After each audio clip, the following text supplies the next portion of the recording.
Hello दोस्तों, आप सभी का स्वागत है आपके अपने YouTube चैनल मैथ मनोरंजन पर। दोस्तों, हमारा टॉपिक चल रहा है एक घातीय समीकरण लाइनियर इक्वेशन। दोस्तों, इसमें हमने अभी तक आपको एक बेसिक क्लास कराया है जिसमें हमने आपको बताया था संगत असंगत क्या होता है, प्रतिच्छेद रेखाएं क्या होती हैं, अनेक हल क्या होती हैं। तो इसके बारे में हमने उसमें बताया है। तो दोस्तों, उसको आप जरूर से देख लीजिएगा क्योंकि इस टॉपिक का वो इम्पोर्टेंट पार्ट है। तो चलिए, आज हम आपको क्वेश्चन कराने वाले हैं। इसके क्वेश्चन नंबर 1 से चलेंगे। तो इसमें दोस्तों हमारा है एक घातीय समीकरण। तो पहले समझ लेते हैं समीकरण क्या है। तो दोस्तों, एक घातीय समीकरण यानी जिस पर एक घात होगा, जिसका पावर 1 होगा, उसी को हम बोलेंगे एक घातीय।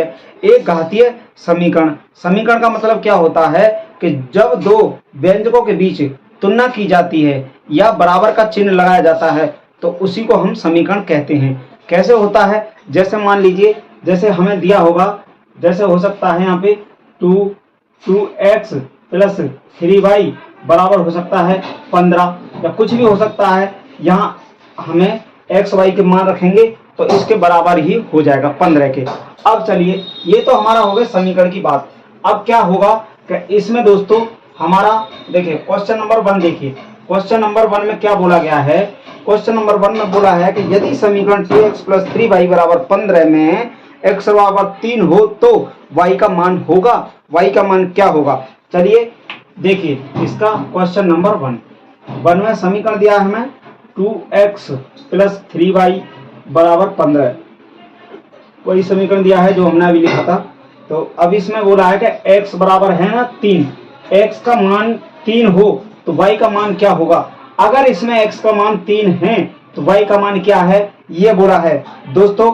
तो इसमें y का मान पूछा है, 4 ऑप्शन दिए हैं। तो देखिए कैसे निकालेंगे कि x की जगह हमें 3 रख देना है। तो 2 इंटू 3 करेंगे क्योंकि x के पास जो होता है ये x का गुणांक होता है, यानी यहाँ पर जो होता है वो गुणा का चिन्ह होता है दोस्तों। ठीक है, अब यहाँ पे लेते हैं तो ये 3y रहेगा क्योंकि हम पे y का मान तो है नहीं। अब इसके बाद में यहाँ पे 15 ही है। अब यहाँ से 2 3 6 हो जाएगा प्लस यहाँ 3y हो जाएगा, बराबर हुआ 15। अब देखिए हमारा जो बराबर का चिन्ह होता है ना दोस्तों, अगर हम संख्या का पच्छांतरण करते हैं, मतलब पच्छांतरण का मतलब है कि अगर संख्या को इधर भेजेंगे या इधर से इधर भेजेंगे तो उसके चिन्ह जो होंगे वो चेंज हो जाएंगे। ठीक है दोस्तों, कैसे चेंज हो जाएंगे देखिए। तो 3y को हम ऐसे ही रहने देते हैं, बराबर है 15। तो ये ना तो हमने 3y को चेंज किया ना 15 को चेंज किया, लेकिन 6 को हम इधर भेज रहे हैं तो -6 हो जाएगा। इधर भेजे तो प्लस में था, इधर गया तो माइनस में हो गया। ठीक है, अब यहाँ पे हो जाता है 3y बराबर और 9 6 हो जाता है 15, 9 बचा, 15 में से 6 गया 9 बचा ना, और 3 से काटते हैं तो 3 बार और y बराबर हो गया 3। y बराबर 3 यानी y बराबर 3 और x बराबर 3, यानी दोनों के मान जो हैं 3 3 हैं। अगर हम यहाँ पे रखते हैं तो 15 के बराबर हो जाएगा। कैसे हो जाएगा देखिए, अगर यहाँ पे 2 इंटू 3 कर लेते हैं प्लस 3 इंटू 3 कर लेते हैं तो इसका 15 ही आने वाला है। 2 3 6 होता है और 3 3 9 होता है, बराबर है 15। तो 9 6 कितना होता है 15 और यहाँ पे है 15 15 आ गया ना, बराबर बराबर। तो ये हो गए ना RHS बराबर LHS।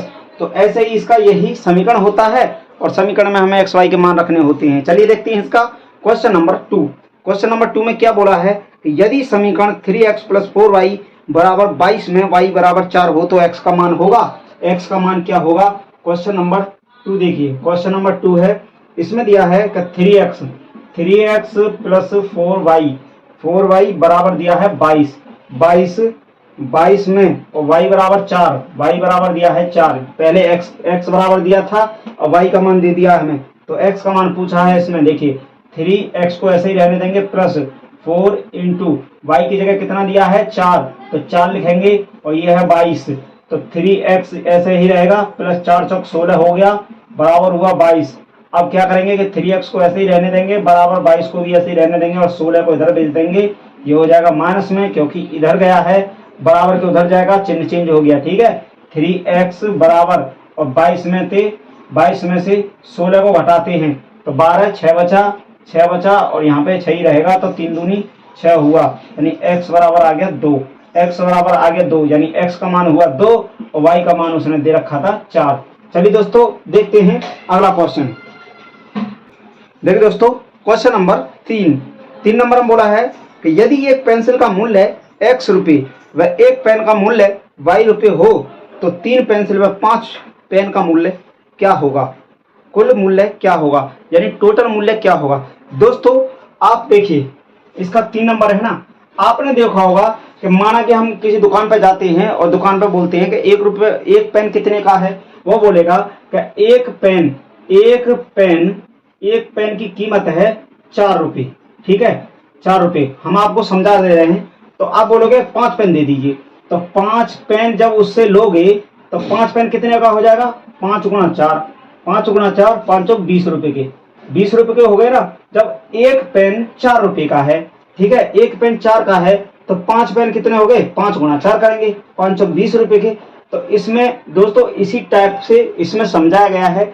इसमें हमें चर और अचर का गुणा करना है। ठीक है, अब देखिए इसमें कैसे करना है कि यदि एक पेंसिल का मूल्य, इसी में अब देखिए क्वेश्चन पर चलते हैं। प्रश्नानुसार प्रश्न में क्या बोला है, प्रश्न के अनुसार चलते हैं। देखिए अब इसमें बोला है कि एक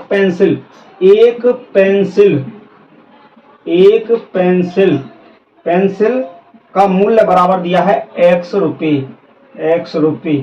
रुपये। जैसे आप इस फॉर्म में समझेंगे, यानी एक पेन का मूल्य 4 रुपये तो एक पेंसिल का मूल्य x रुपये। ठीक है, अब इसमें एक पेंसिल का मूल्य x रुपये है और फिर बोला है कि एक पेन का मूल्य दिया है y रुपये दिया है। ठीक है, y रुपये हो तो 3 पेंसिल, यानी 3 पेंसिल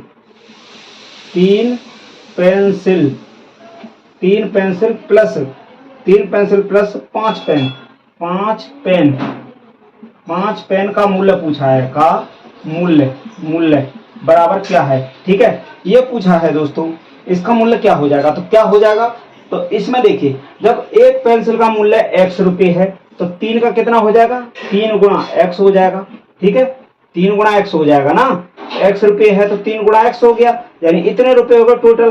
प्लस 5 पेन का मूल्य कितना हो जाएगा, जब एक पेन का है y रुपये तो 5 गुणा y हो जाएगा, यानी इसकी फॉर्म हो जाएगी 3x प्लस 5y रुपये। इतने रुपए के हो जाएंगे। ठीक है, 3x प्लस 5y रुपये के हो जाएंगे, यानी ऑप्शन हो जाएगा इसमें 3x plus 5y, option number D. चलिए देखते हैं अगला क्वेश्चन।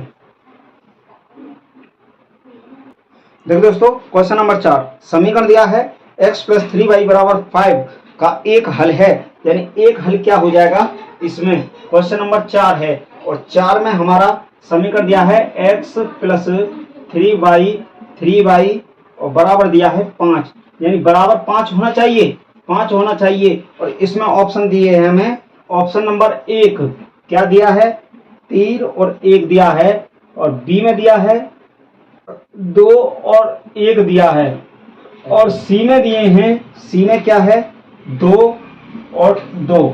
ठीक है, ये दिया है, और हमारा डी ऑप्शन दिया है, डी में दिया है दोस्तों 2 और 0। ठीक है, ये दिए है। तो पहला समीकरण इसमें हमारा ऑप्शन नंबर 1 के ही मान रख कर देख लेते हैं, यानी 1 का मतलब है कि x की जगह 3 रखना है, x की जगह यानी x बराबर 3 रखना है। ठीक है, और y की जगह 1 रखना है, इसी तरह से दोस्तों दूसरे वाले टर्म में x की जगह 2 रखना है और y की जगह 1 रखना है। इसी प्रकार तीसरा जो टर्म है x की जगह 2 रखना है और y की जगह 2 रखना है। ऐसे ही चौथे में तो 2 रखना है x की जगह और यहाँ 0 रखना है, यानी x की जगह जो पहले दिया है ना वो x की जगह पर रखना है और दूसरा वाला y की जगह पर रखना है। x की जगह 2 रखना है, y की जगह 1 रखना है, x की जगह 2 रखना है, y की जगह 2 रखना है, और x की जगह 2 रखना है, y की जगह 0 रखना है। तो ऐसे करना है। ठीक है दोस्तों, अब देखिए हम आपको बताते हैं कैसे इसके मान रखने। तो पहले ऑप्शन नंबर इसका ऑप्शन नंबर 1 ही ले लेते हैं, इसका ये ही। ठीक है, 3 और 1 रखना है, यानी x बराबर रखना है 3 और y बराबर रखना है 1। अगर इससे संतुष्ट होता है तो यही हमारा ऑप्शन हो जाएगा, यानी इसका आंसर जो है बराबर 5 होना चाहिए इसमें मान रखने के बाद। देखिए कैसे, x की जगह रखते हैं 3 प्लस 3 गुणा 1 रखेंगे तो यहाँ 5 है, तो क्या 5 हुआ, 3 प्लस 3 3 एकम 3 ही होता है ना, बराबर 5। तो 6 बराबर 5 नहीं, ये हमारा गलत हो जाएगा, यानी ऑप्शन नंबर ए गलत हो जाएगा। अब देखिए ये गलत है। अब दूसरे के मान रखते हैं, x की जगह 2 और y की जगह 1, इसमें रखते हैं। क्या होता है कि पहले हमने यहाँ पे रख लिया, अब दूसरे में रख के देखते हैं दूसरे वाले ऑप्शन को, यानी x प्लस 3y बराबर 5 है, तो x की जगह रखेंगे 2 प्लस y की जगह 1, तो यहाँ पे 3 गुणा 1 बराबर 5, तो यहाँ 2 है और यहाँ 3 एकम 3 हुआ बराबर 5, तो 5 बराबर 5। हाँ जी, राइट आंसर हो गया हमारा यही। तो इसका ये ऑप्शन है हमारा बी राइट आंसर हो जाएगा। तीसरे को देखेंगे वो भी गलत होगा, क्यों होगा देखिए, तीसरे को देखते हैं तो x की जगह क्या है 2, y की जगह क्या है 2। अब इसमें रखते हैं तीसरे ऑप्शन को, तो देखिए ये गलत होगा, तो x प्लस 3y बराबर 5, तो x की जगह क्या रखेंगे 2 प्लस 3 इंटू 2 रखेंगे y की जगह पर बराबर हुआ 5, तो यहाँ 2 है प्लस 3 दूनी 6 बराबर 5 हुआ, 6 2 होता है 8 बराबर 5, तो ये बराबर नहीं है, ये भी गलत है, ये भी गलत, ये भी गलत, तो ऑप्शन ये भी गलत होगा, यानी सारे ऑप्शन गलत हैं, केवल एक option B option right answer हो जाएगा। चलिए देखते हैं अगला क्वेश्चन।